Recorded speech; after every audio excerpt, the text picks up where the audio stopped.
Hello, welcome to another episode of EPMS Tech Talk.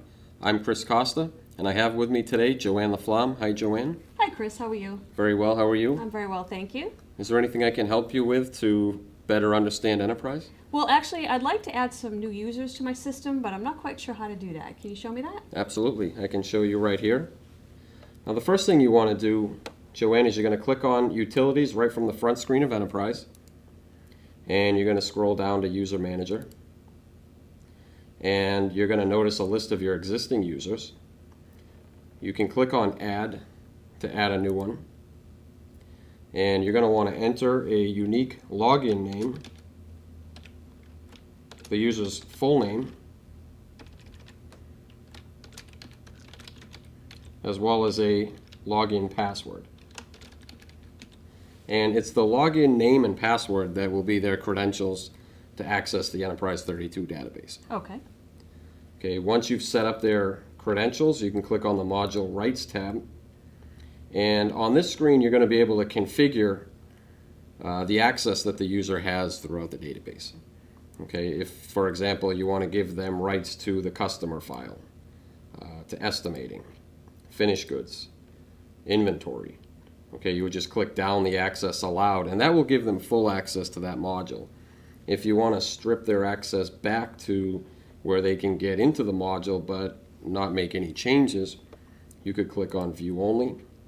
So with this configuration under Customers, they have full access, but they can only see the information. They can't make any changes. Now, if I want to give them view only, do I have to check both access allowed and view only? Yes, that's a good point. If you do want them to have just view visibility rights only, you do have to check off the access allowed. They do need access to the module, but then you can pair it back to just view only. Okay. Okay, so both options would have to be checked off. Okay. And there's also a third option in some cases for deleting records. Okay, in some cases you might want the user to not only access, but also be able to delete certain records. So for, maybe the CSR, you want them to be able to delete customers. So you can have them full access to the customer database, but then also the delete box would have to be checked off. Okay. In order to delete the records. Okay. Once you've set up their module rights, you can click on the Miscellaneous tab, and there's a series of options, basically they're restrictions additionally, where you can say, for example, restrict from editing your own labor entries. And there's just a bunch of these options that you can scroll through to tailor the user's rights even further. Okay. Okay. And down at the bottom, there's probably a little known feature down here where it says default job status for estimating order entry. For each user, you can actually pick which screen in order entry you want the user to open up by default. Completed jobs, estimates. Okay, so someone only doing estimating, it would make sense for them to go right to the estimate screen. Others maybe want to go right to work in process. Others may want to go to all jobs. Okay. Okay, so that's on a by user basis. If you have the accounting modules, and this user needs to have rights to some of the accounting, you can click on the accounting tab and give them rights, where needed for the accounting modules. Okay, if there are no checkboxes checked, bear in mind there's no rights to the accounting. Okay, you have to give them rights. By default, they have no access. So. Okay. Now, what if I have a user I want to give rights to everything? Do I have to check off everything, or is there an easier way? No, that's a good question as well. If back on the User Information tab, there is a checkbox that says this user has supervisor rights.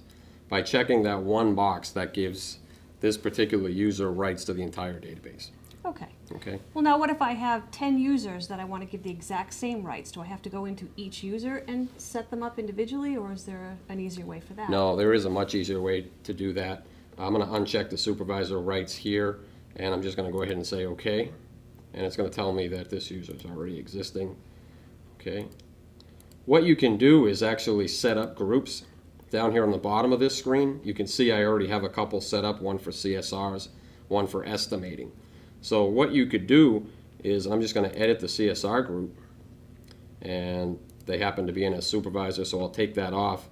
You can go into the Module Rights tab and give, say, the CSR group access to customers, contacts, maybe they can view estimates, maybe they can view inventory, and I can say OK.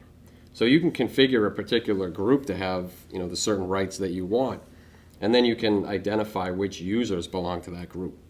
Okay, so I can come back up to Ted, the user we just added, and if I edit that user, there's a group name drop down where I can select which group he would belong to. Okay. Okay? Now I also see an email signature button. Can you show me what that will do? Sure. What that will do is this will allow you, in Enterprise, you can email all of our reports out as PDF files. Okay? And this will give you the ability to, by user, supply an email signature that will show up in the email when that report is emailed out of the database. Okay? It is a good idea to return down a couple lines so that it kind of breaks down in the email a little bit. Okay. Okay. Okay. The only other thing I might mention here is there is a department code that you can assign to the user. If you hit the drop down, you could actually put this user in, say, plating or press. You can assign the individual user to a specific department as well. All right. Thank you. Okay. Do you have any other questions that I can maybe help you with? No, I think that answers all my questions. That was very helpful. Thank you very much. You're very welcome. Well, I'm Chris Costa here with Joanne LaFlamme. This was another episode of EPMS Tech Talk.